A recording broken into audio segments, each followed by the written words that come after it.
What item can break glass faster? Lava or a 70-kilogram falling anvil? What we have to understand here is that these two items will be breaking the glass in two different ways. Lava is known for being extremely hot, so it's going to break the glass through a concept called thermal stress, which essentially means the glass gets so hot that it can't tolerate the heat anymore, so it's going to shatter.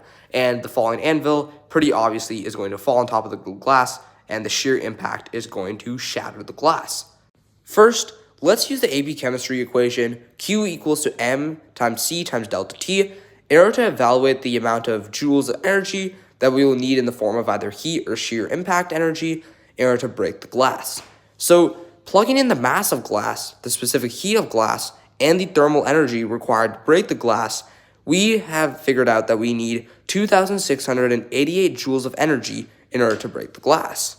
So, at least for lava, we'll start by using Newton's law of heating and cooling, an AP chemistry equation, in order to determine how much time it would take to dispose this much energy into the glass. Newton's law for heating and cooling looks something like this. And in order to start making progress, we have to solve for time and then plug in every other variable.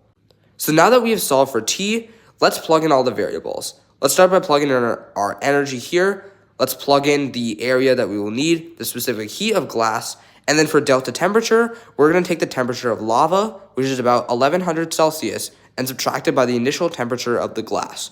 And this will spit out a value of 5 seconds, which means that it's going to take 5 seconds for the glass to break once the lava touches it.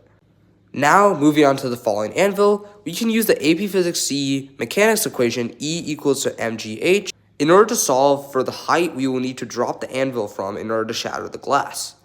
Plugging in the value for joules that we got from earlier, the mass of the anvil, and gravity, we get that we have to drop the anvil from 3.918 meters in order to shatter the glass. Now we can use AP calculus knowledge to calculate the amount of time it'll take for the anvil to touch the ground.